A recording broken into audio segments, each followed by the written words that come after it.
thing. Hi everyone. We're just going to give it a little extra longer. That was great English, by the way.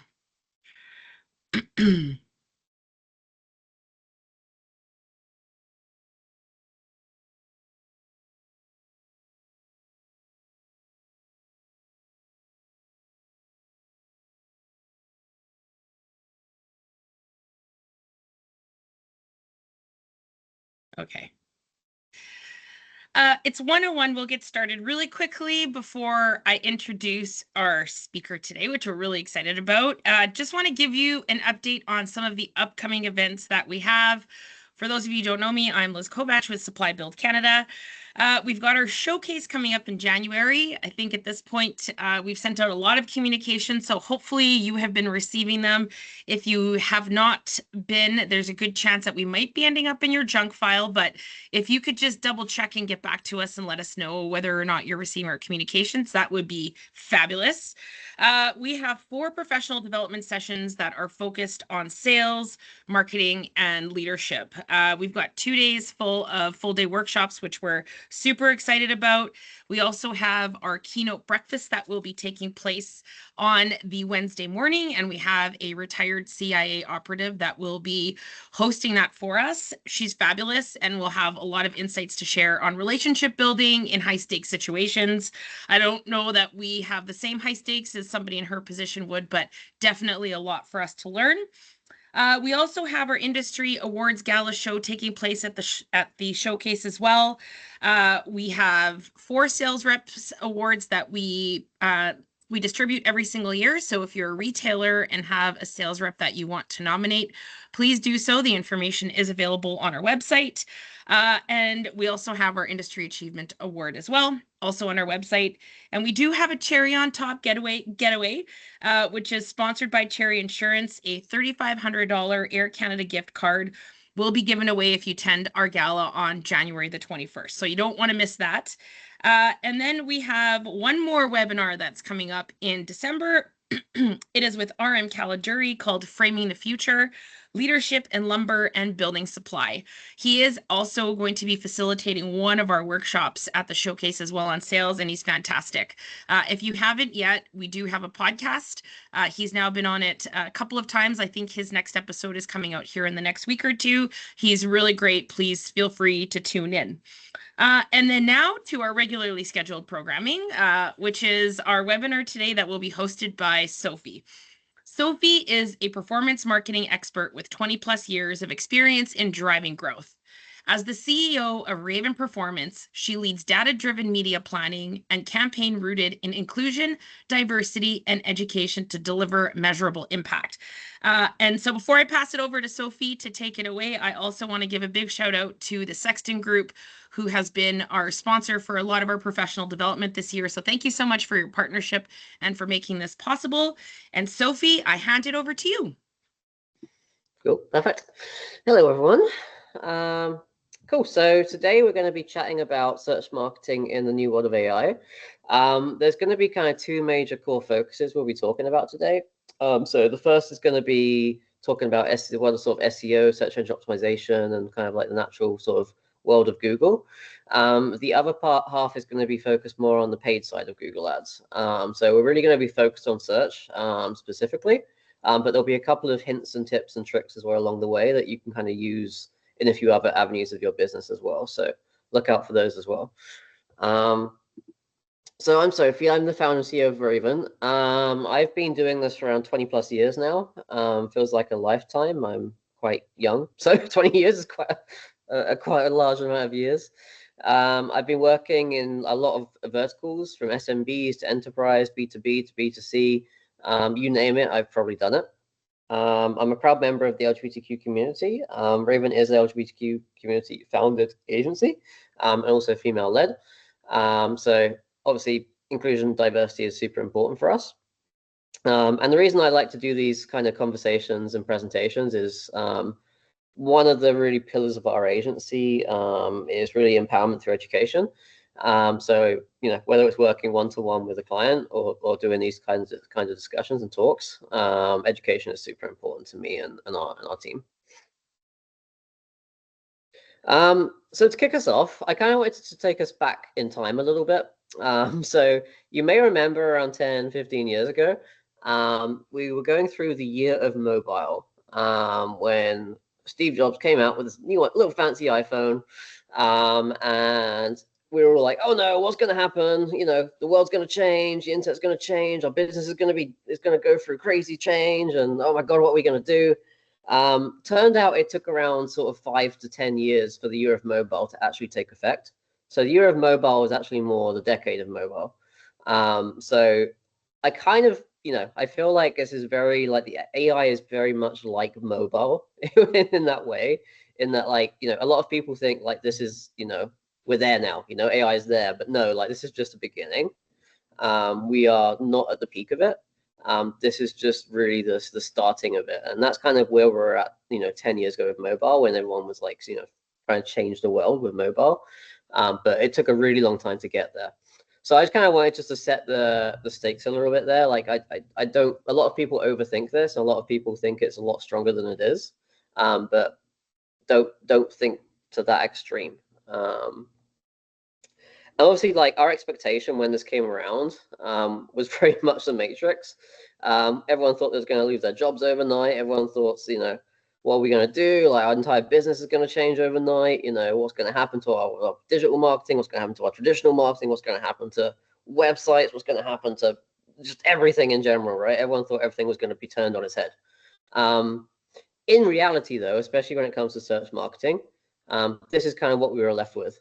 So if you remember the first rollout, this was only just like beginning of this year, by the way. I'm not even talking very far back. But like when Google first came out with their AI search, there were some pretty crazy results coming in through its AI. So for example, I'm feeling depressed. They suggested jumping off the Golden Gate Bridge. Not the best use of AI. How many rocks should I eat a day? Apparently, UC Berkeley geologists said you should eat at least one small rock a day, as it's a vital source of health. They also said you should apparently add an eighth of a cup of non-toxic glue of sauce to make your sauce tackier for a pizza. So it wasn't great when it first came out. There's still definitely some problems. There's still some interesting results we're getting, especially when it comes to search. So that's kind of why I'm trying to like, set the expectation and say, look, we've still got a long way to go. Our world hasn't changed yet. It's not going to be taking anyone's jobs anytime soon. There's a long way to go. And this is kind of, when I go back to the mobile point, like, it's going to take a long time before we're really there. And yeah, like this is kind of where I kind of personally feel I was left with. Like, it's not really as scary as I expected. Like in reality, like, AI to me, it's just like my new best friend. Or my puppy who is sitting right next to me on the phone. There he is. There's my puppy. Decided to bark as soon as I showed him. But like, that's kind of what I see. Okay. Sorry, new puppy, 6-month-old puppy. This is kind of what I expected, like, AI to end up being, is more like your assistant, your day-to-day assistant in your day-to-day world of marketing, right? And that's kind of what it's ended up being in reality. It's not taking any jobs. The human is still extremely important. If you rely on AI alone, the results you're getting are really quite poor. So it's not scary. To me, I just see it as my new best friend, honestly.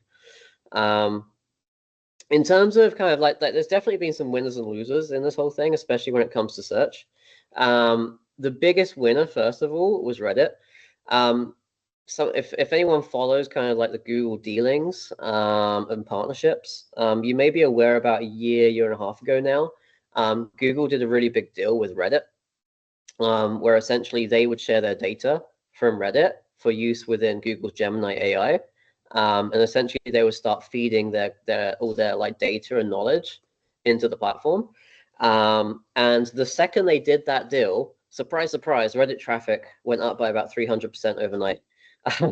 So now if you go on Google, and like literally you can do this now if you have a second screen or a mobile in front of you. If you go on Google and just type in any question, I guarantee you 9 out of 10 times you're going to find a Reddit result at the top of Google. And that's pretty much as a result of this deal. So Reddit's seen huge gains in traffic. They've seen huge gains in organic positions, and they've obviously seen huge gains in appearing within the AI search results. Other knowledge sites such as Quora, Like other forums, things like that have also done quite well. But Reddit was definitely the biggest winner. The biggest loser, however, is really spammy content. So, a long time SEO and search, it was about like, how many articles can I build? How many blogs can I build?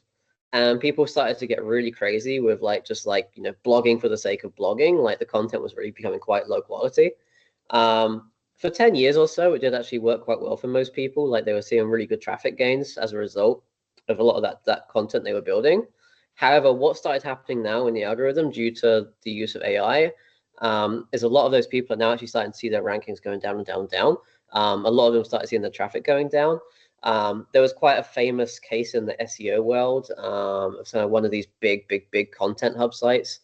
They lost something like 75% of their traffic overnight because their entire content strategy was just blogging everything and everything on the internet, basically. Like if you can think of any question you can possibly ask about business, they basically had a blog post for it. So they had millions of blog posts, and about 75% of them just disappeared overnight when all this AI stuff came out.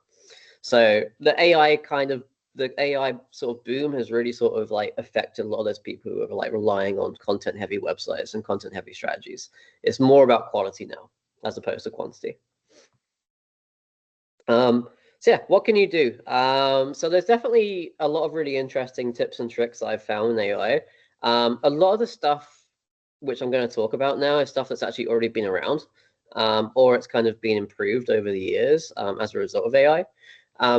One really important thing to remember about AI, especially in search, is it's not necessarily new.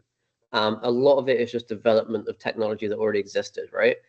You may have noticed that in lots of other areas of AI. Like if you work in accounting, for example, right? Someone like QuickBooks is AI now, but in reality, it was just the same feature, just reskinned as AI. So if you see some of these and you're like, I recognize some of these, it's because they've probably been reskinned as AI. So that's been done quite a lot in the industry. So the thing I wanted to set us off with is really content. As I said just earlier, obviously like the biggest winners and the biggest losers all are to do with content. So Bill Gates said in 1996, obviously content is king, and for a very important reason.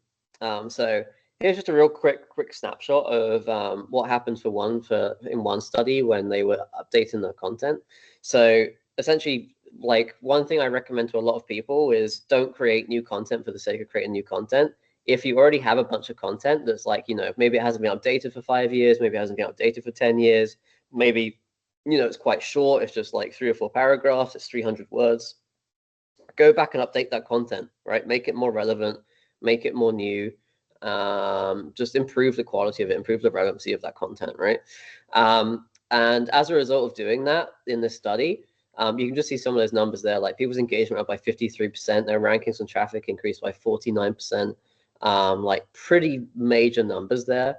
And a lot of this is to do with the rise of AI, the rise of content is king, the rise of like really high quality content is king, right? Google are really prioritizing high quality content as opposed to spammy content. So like it's kind of all, it's very pillar SEO stuff, but it's also very, very key to like what's going to work in AI rankings and AI algorithms.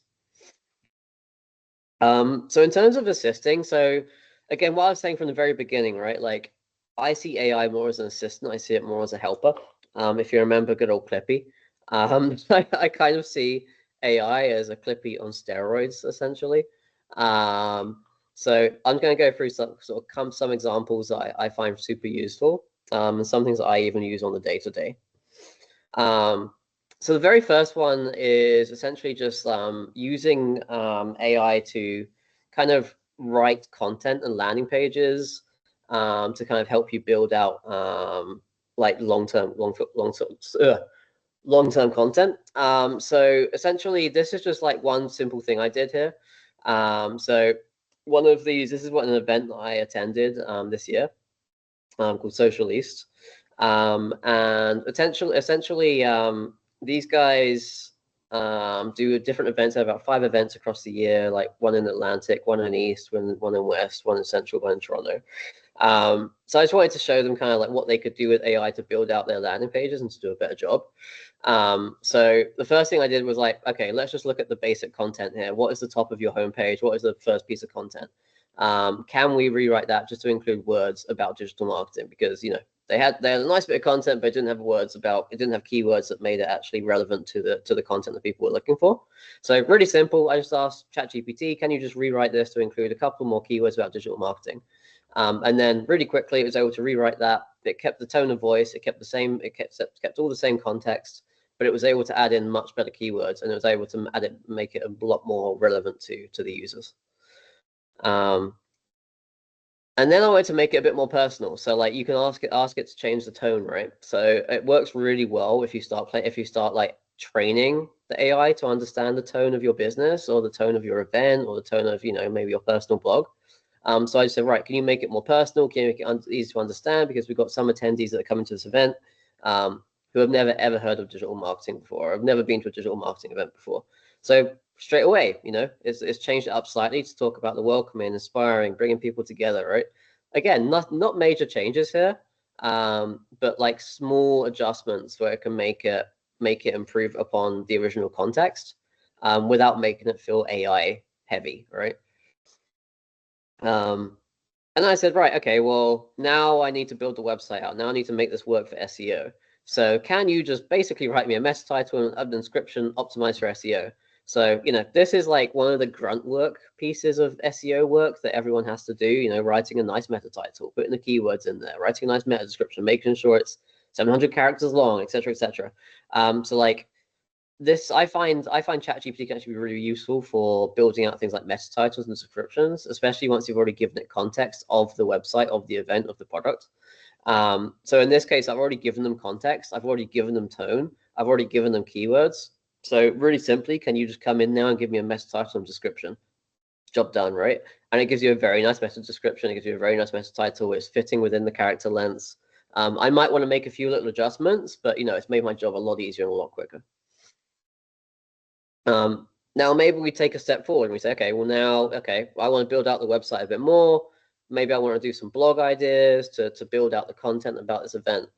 So very simply, again, it already knows the context, already knows the event, already knows the website, already knows the keywords.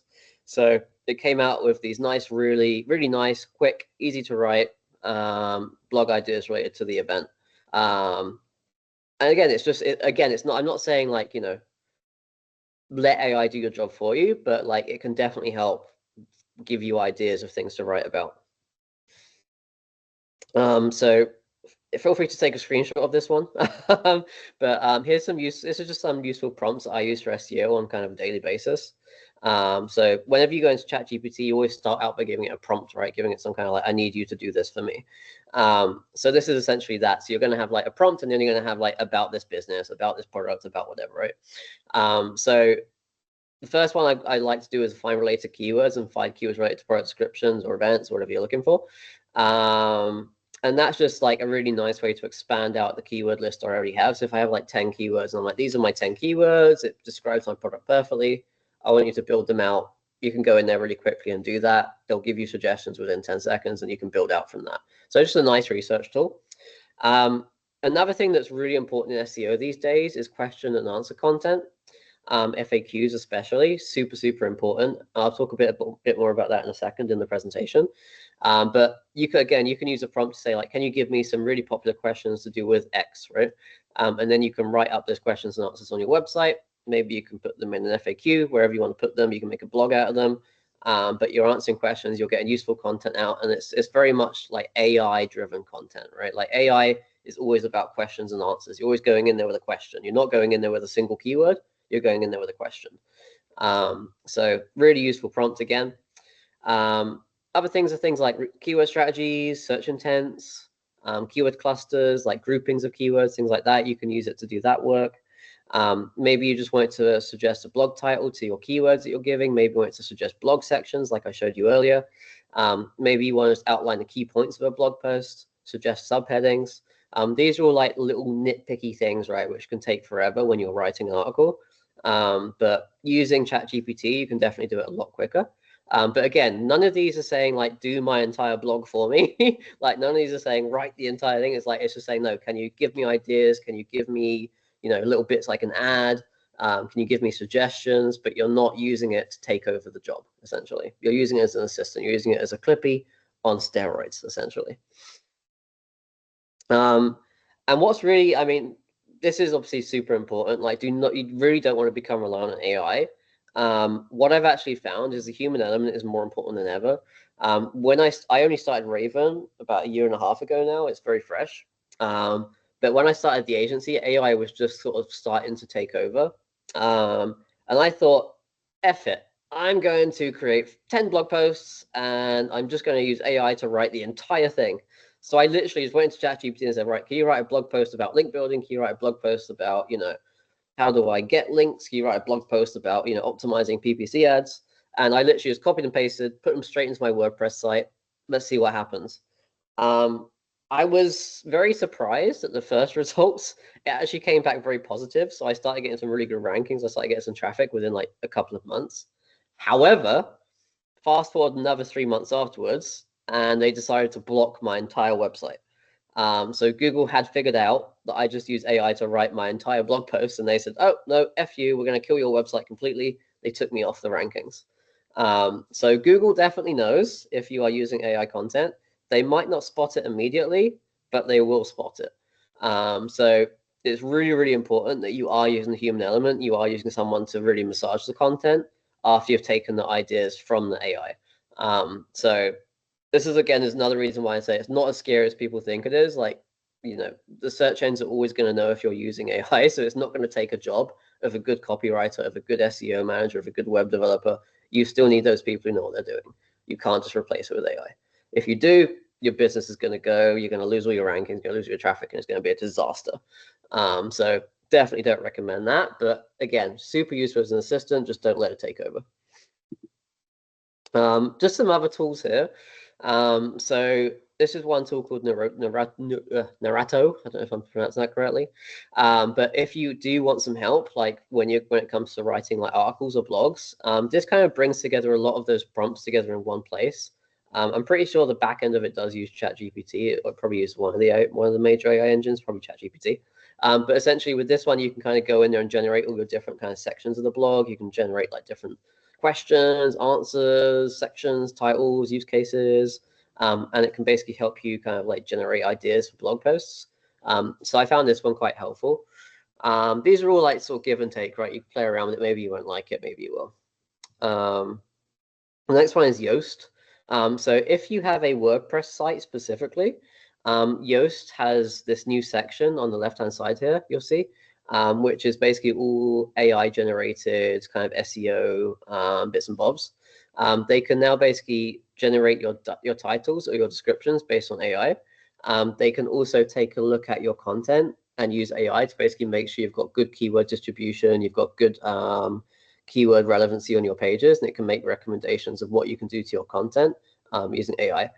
So this is a super nice feature. I'm pretty sure it's free of charge if you just get the Yoast plugin on your website. But yeah, highly recommend this one, especially this one here on the left-hand side to make sure meta titles and descriptions are optimized properly.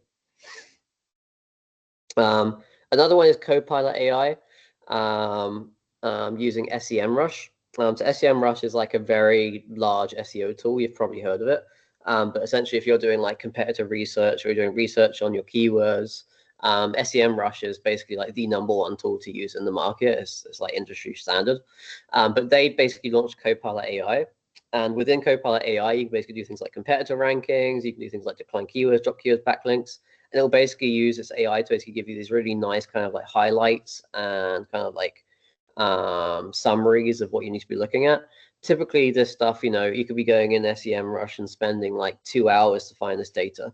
But this gives it all for you in a nice sort of like Copilot personal recommendations, like overall summary, which is really quite nice. So if you do use SEMrush, they've got a couple of nice AI tools in there. I quite like this one. But take a look around there as well. It's super useful for SEO. So this is kind of where I wanted to get back to talking about some of this kind of like question and answer content. So one thing that is really important with Gemini and Google Gemini AI is its increased focus on conversational SEO. So traditional SEO was very much like, single keyword searches or double or two keyword searches, right? Where you just have a very basic phrase, right? If you think about conversational, think about if any of you have an Alexa device or you have Siri on your Apple phone or you have Google Home, you don't tend to ask single queries to that device, right? You tend to be very conversational with it. You tend to ask questions. You tend to like be quite detailed in what you're asking it. That is what we kind of call conversational SEO. And that is essentially the same kind of keywords, thematic keywords that are being fed into Gemini and the different AI algorithms like ChatGPT. It's all very conversational, right? So I'd already been working on this for like the past 5 years with most of our clients because of Alexa, because of Siri. But it kind of like this brings the presence of conversational SEO to the forefront because that kind of conversational style question and answer content is just going to be more important than ever. Another tool as a result of this that I want to show you guys really quickly is basically also asked. So essentially also ask and basically use AI to basically give you examples of questions that are based on a keyword. So in my example here, I've got two things related to that event I was doing earlier. But essentially, the one on the left-hand side is digital marketing, and you can see what it basically then does. It spreads out. Right, these are like four different themes of questions related to digital marketing. Then it breaks it down even further. It's like there's like 10 different questions related to the theme of that theme. And then you end up with like 10, 20, 30, 40, 50 different questions that you can now build content for, you can build blogs for, you can build an FAQ for. And it's using like the sort of AI algorithms to kind of work out what those questions might be. And if you start answering these questions proactively in relation to your keywords and website and products and services, you are going to find that you actually will start to appear a lot more in like AI searches and ChatGPT searches because you're answering that content before it's asked, essentially. So this is a super useful tool if you want to get into doing some of that sort of question and answer content. Another thing that you get as a result of this, so if you've been around Google for a while, you might have seen the featured snippet at the very top. This has been around for a very long time now, but as a result of Gemini and AI, the featured snippets essentially are very much intertwined between Gemini AI and basic Google search. So in order to optimize for Gemini and AI, you also want to optimize for featured snippets, essentially. So feature snippets are essentially like, things like lists or top recommendations, top reviews, best restaurants, whatever, right? Whatever it might be. That's essentially what you're going to be using also to help rank yourself for Gemini. So just like multiple ranking sort of features you can use to try and get yourself in Gemini. Another thing that we have as well is a thing called schema markup. I'm getting quite technical at this point, so feel free to Google this stuff afterwards. But schema markup is essentially something you can put into your website to say, like, this is a product, this is a recipe, this is a video, this is whatever, right? You're basically telling Google exactly what the type of content is that they're looking at. So it tells Google very quickly what it is. So again, schema markup is a super old school. It's been around for about 5-10 years now, but it's also another thing that's, again, it's another data point that you can give to AI to tell AI exactly what your content is and what it's about, and it can give your chances to appear in there a lot higher. Oh, was that in there twice? Was that me? I went the wrong way. I went the wrong way. That's why. And another really important point. This again is like complete SEO pillars. Like if you do not have this, don't even worry about AI. Like you've got bigger problems to fix. But making sure your site is responsive, making sure your UX and your user interactions are really good, that prompt user interaction. This stuff is pillar SEO. If you do not have like a mobile optimized website, for example, if it does not work well for mobile users, you are not going to rank well in Google these days. Like it's just part and parcel of Google these days. But that to say, like, if it's going to rank well for mobile, if it's going to rank well for all this stuff, it's going to have good user interaction, that is likely going to be a very big signal for Google Gemini. So this isn't really confirmed yet in the world of SEO. It's kind of what a lot of people are talking about. But a lot of people are talking about actual on-site metrics. So your bounce rate, your engagement rate, your time on site, things like that are actually going to take a part in how AI ranks your content in their results, basically. So if you've got a piece of content and someone comes for 1 second, they leave immediately, they think it was rubbish content, they're probably not gonna rank it. If, however, they come on your website, they spend 5 minutes, they read the entire thing, then they read a second article, you're much more likely to appear in Gemini. This is kind of a theory that pretty much every SEO is thinking right now when it comes to AI. There's been a couple of studies already that show that it's likely correct, but we don't know for sure because they haven't come out and said it. So there's always going to be some kind of guesswork when it comes to this stuff, but that's kind of just some early guesswork that people are making when it comes to AI search results. But again, as I said, super important pillar for SEO because it's important for everything, but it just brings it back to the fold essentially. And again, this comes back to something I mentioned earlier when it comes to the Reddit partnership with Google. So one thing I would highly recommend you do, if your business has kind of related subreddit communities where you can contribute and be part of the conversation, I would highly recommend you begin doing that as soon as possible. The reason I say that is if you type in any search in Gemini AI, I highly suggest that you are likely going to get a Reddit answer coming up as part of that AI answer.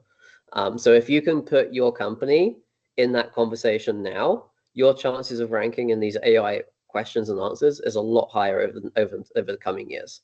So something I highly recommend to any business. Now, one thing obviously I don't recommend is going in there and spamming your company. Like, it's not meant as an advertising platform.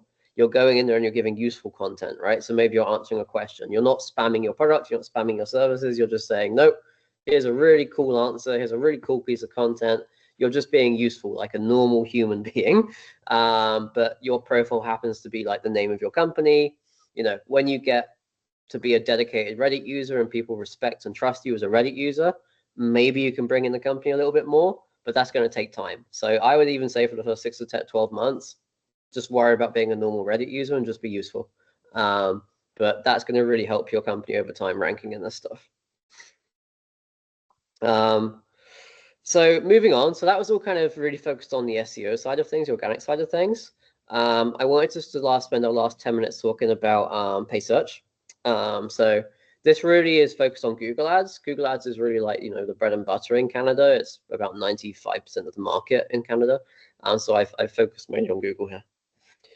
So the first thing I wanted just to sort of talk about is Performance Max.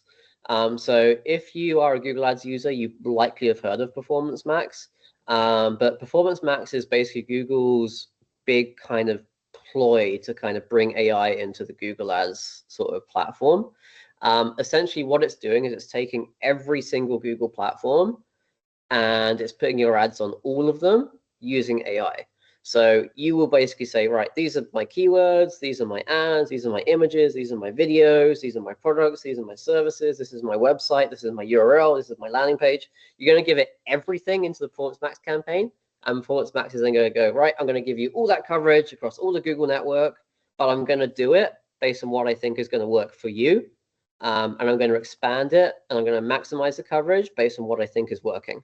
So essentially, it's taken away your control as a user, which I don't personally like, but it can be super effective for certain industries. One thing I would say it definitely works well for is if you have like an e-commerce website. So if you happen to sell online any of your products, I highly recommend Performance Max for that because it can work quite well. But typically, I recommend if you are going to try doing Performance Max, I recommend having it as one part of your entire Google Ads campaigns, right? So you have a search campaign, you have a PMax campaign, you have a demand gen campaign, right? But you have like all the different parts of a good Google Ad account, and you can have that in as a test, right? But don't let it take over your account for sure, because you don't want to let AI take over your entire Google Ads account, because that's very risky. I don't recommend that. But there's definitely some really interesting stuff in there. I will say from when Performance Max was first introduced, they were very basic in terms of providing you any data and transparency. That's improved a lot now. So the transparency in the data is there now. They do show you kind of where the results coming in on what channels. You can influence it a little bit more now than you used to, but it's still not perfect. But like, I definitely recommend testing it if you have a brand that could benefit from this. And just to reiterate, this is just some of the channels that you could be appearing on in Performance Max. So YouTube, display, search, discover, Gmail, Maps. There's more, but this is kind of like the big properties that Google have available in the platform. Another really interesting one is AI-powered Google responsive search ads. So sorry, I was reading the question there.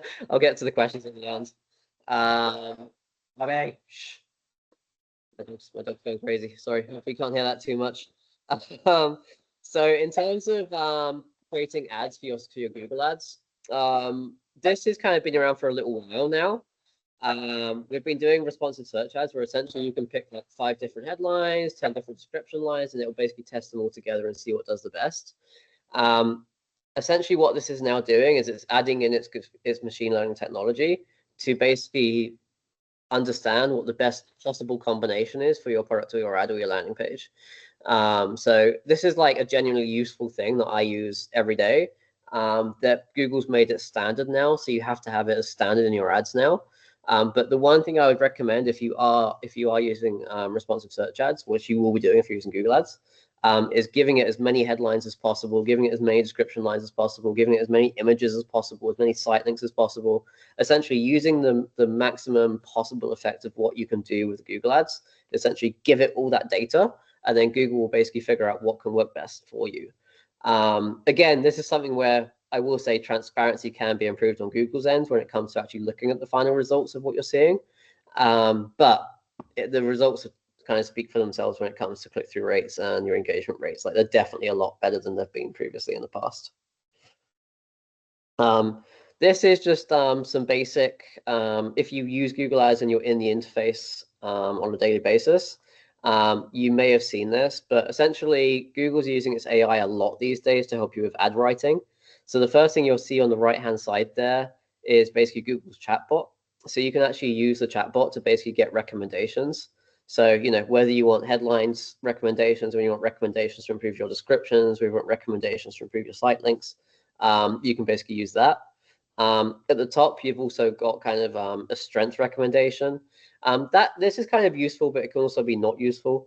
The reason I say that is because if you don't do certain things that Google wants, they'll just say your strength is bad regardless, but it doesn't actually, but those things that Google wants you to do are not actually very good for your business, and they make your ad look rubbish. So it's good and bad, but like, I definitely recommend looking at the ideas if it's telling you that your score is low, and using the AI in that way. You'll also see on the left-hand side there, this is probably where I find the most use, honestly. I find this is like the most accurate tool when it comes to Google's AI and within search ads, is basically the recommended search headlines. So if you're struggling, if you've only got like, you know, 3 or 4 headlines and you're really struggling to add more, I do find it's quite useful to find more. You can just press the plus button and it'll just add them straight in there, which is quite nice. Another feature which is in Google Ads now, this is what you see when you first log into Google Ads. It's either on the first page or the second page, depending on how your Google Ads is set up. But Google also has this new recommendation page, which is really nice. So essentially, it's going through your account on a daily basis, and it's looking at all the different features of your account, whether it's keywords, ads, budgets, bids, whatever it might be. It's looking at everything to basically find out what you could be doing better, and it's giving you an optimization score. Once you see the optimization score, you can basically scroll through each of the suggestions. You can either apply it straight in there, and you can make that recommendation straight in your ad account, or you can look at the recommendation and sort of make changes to that recommendation. But I find this is super useful. Sometimes, you know, I've been doing Google Ads for 20 years now, and, you know, I'm not perfect. I still miss things. I find this is super useful when I do miss the occasional, like, you know, element of a Google ad, because there's so many elements these days that make a Google ad. You never know if you've got absolutely everything. So I still check this like on a daily, weekly basis to make sure I'm not missing anything, essentially, and it's super, super useful. Another thing which is new is dynamic image extensions and dynamic images. So you'll see this will probably come up in your recommendations, but this is a more recent addition by Google. So a lot of people don't put images in their search ads because they just don't know they can. You can. And if you're not currently doing it, or you don't have images currently available that are like perfectly fitting, you can actually use Google's AI to actually feed images directly into the platform, and it will help you basically control that for you, basically, and create those images. So that's a really cool, nifty little feature as well they have. Going back to ChatGPT, so if you remember, we were talking about this event before, and we were using ChatGPT to kind of like create a landing page for this event. What I've just done is I've gone back to the same ChatGPT prompt, and I've just asked it to help me write some ads. So now it's giving me some suggestions of headlines, it's giving me some suggestions of description lines. So again, it's just helping, like, come up with ideas and come up with different things that I can use on my ad, essentially. Getting near the end now. So this is just kind of like some of the bidding model improvements they've made. So old school PPC was all about manual bidding. So you would basically say, right, this is my keyword, my bid is $2. I don't want you to spend above $2. That's my bid, right? Like buying something off an auction place. These days, there are a lot of different AI enhanced models that you can use, where Google's kind of using its own AI algorithms to understand what the correct bid is for your business and what's going to get the best possible return. There's 4 major categories in this. One is maximize clicks, which is all about getting as many clicks for your budget as possible. The next one is target impression share, which is basically making sure that you come up as much as possible, not that you get as many clicks as possible, but that you appear as much as possible. The next one is maximize conversions. So let's say, you just have a contact form, you're trying to maximize the amount of conversions you get for your contact form. That's that one. Or target return on ad spend. Let's say you do sell e-commerce products online and you can track that. That'll basically maximize your ROAS, and you can target ROAS. Like say you want to get a 6-to-1, you can target that 6-to-1, and it will bid accordingly to make sure you get that 6-to-1 return. Now that said, this all takes time, right? So like this isn't something you can sit overnight and hope within 2 days you're going to get a result. This stuff takes 30, 60, 90 days to really get its optimal efficiency. So it's really tempting to get these bid models and just to switch them up on the fly and be like, oh, it hasn't worked for 2 days, I'm going to try the next one, right? You need to give it time. So like if you are that type of person that you like to get results immediately, hold back, give it at least 2, 3, 4 weeks, and then make a decision based on them. Please don't make a decision overnight because it hasn't had time to make any difference. Another thing that we have now is AI value-based bidding within Google Ads. So you'll find this in kind of like the more advanced bid settings, but you can also look it up on sort of Google support to look into it a bit more. But essentially what this is doing is it's changing the bid based on where it thinks the value is at. So if customer 1, for example, has a value of $100 and the bid is $10 currently, it will know to bid down $5. However, if the customer 2 is a $300 bid and that's where we want to be and that's our bid, that's perfect, it's going to leave that $10, right? Or let's say customer 3 has a much higher value, it's $500, and it's actually going to bid up in that case, right? Because it knows that customer's worth that much more to us. So it's basically like on a one-to-one basis with each customer based on where they think the data is. They're making those changes to the bids in a real-time basis. And that's something you can set up in the back end as well. And yeah, just to kind of finish off, like honestly, like AI to me, it's just my new best bud. I use it pretty much every day. But I'm not letting it take over my job. I'm not taking it take the place of my staff. Just start using it, start playing with it, start playing with the tools. Just recommend experimenting, honestly. Thank you, Sophie. I'm glad you covered some of that off because obviously there's a lot of fear when it comes to AI that it is going to take jobs, and obviously you've reinforced that piece. But we do have some questions in the chat. I did want to mention I did giggle out loud a few times, just my mic was off, but I appreciated some of the images that you had in there, which I'm sure some people did on the call. Yeah. So the first question came from Sydney. Can you tell Performance Max where you don't want your ads to run? I believe you can now. I haven't tested it. I think it just came out a couple of weeks ago. There should be a tick setting now where you can go in and say, I don't want this, I don't want this, I don't want this. So yes, I'm 90% sure it's available now. Okay. Second question is, can programmatic platforms like StackAdapt use AI for ad creation, headlines, image like Google does? It can. It can. They have tools that can create dynamic banner ads, and they also have tools that can create even dynamic video ads. So let's say you're trying to do a TV ad on connected TV. They actually have just released, I was just at the Stack Adapt conference a month ago, and they literally just released a new CTV AI video production tool.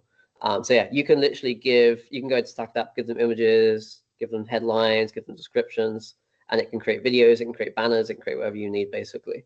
I will say it's obviously not as good a quality as if you're creating your own video or creating your own banner ad. But if your budget is limited, if your time is limited, like the tools are out there for you to do that sort of thing. And Stack It Up, yes, as a DSP, they have that. Abby, did that answer your question? And if anyone wants to raise their hand and put their camera on, you're more than welcome to even verbally ask your question. You had talked about the section about conversions. What does that look like on the back end? So when you talk about conversions, does it mean like a sale has happened, or does it mean that someone clicked on a website? Just want to get a little more background on that, on the definition. Depends on each person. Okay. So yeah, if you're an e-commerce store, like your conversion 99% of the time is going to be a purchase, right? If you are a company that just works with contact forms on your website, that's your conversion. It's a contact form, right? If you are a company that just wants phone calls, phone call might be your conversion, right?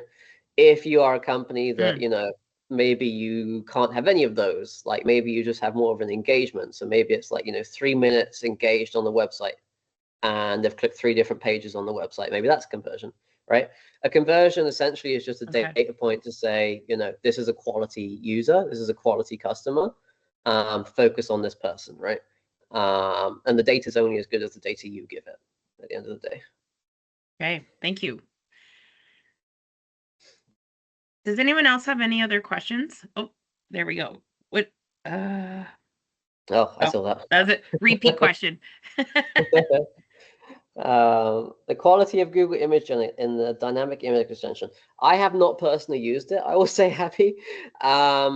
With my clients, I always recommend, you know, creating their images first. It's kind of more as a last resort. Any of this AI image generation, AI video generation, I see it as a last resort if you haven't got the capability to do so, and you haven't got the budget to do so.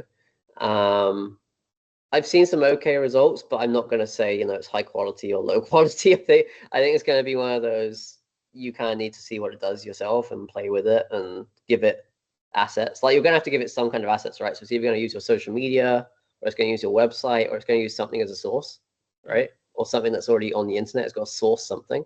So it kind of depends. I think it's going to be a bit of a one-to-one answer, right? Like if there's lots of content out there, if your website's got lots of content on it, it's probably going to do quite a good job. However, if you've got a website and there's hardly any content on it, you've got no social media and there's not much content on the internet already, probably not going to do a great job because there's not much available to the AI. Like AI works off of sourced content, right? Okay, thank you. Does anyone else have any questions? I'll give people a little more time to think, but earlier on you were talking about the blog piece. Are blogs still very popular? And when you're working with clients, do you have recommendations on where and who should be using them? I don't call them blogs anymore. Okay. Yeah, so like they are blogs in that way, but like I like to think of them more as resource pieces, educational pieces, right? So like think of more like instead of having a traditional blog in the sense, think of more having like a resource section or an educational section, right?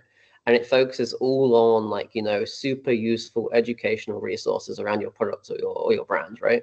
So, you know, if you know, sell, you know, lumber supplies or something, for example, right? Let's give them this really cool one-on-one on different types of lumber, different types of woods, different types of like, you know, quality, you know, like different types of stains you can use on your lumber, like, you know, all types of stuff, right? Like giving them really useful info that someone might Google and find you in like a long tail way. That's kind of the content I suggest writing these days. It's less about writing about your day at the zoo yesterday. It's more about super useful educational content. Okay. And I actually have a question for the members that are on the call if they want to answer. How many people are actually using AI for SEO at the moment? You can either do a thumbs up or just type yes. I'm actually just curious to see what our industry is doing, because you had that section there with the, I can't remember what you called it, but it was, I wrote it down here. When you've got like those little product snippets. I'm just curious to know if any of our members are taking advantage of that. There's a lot of stuff. Yeah. There's a lot of stuff in there, yeah.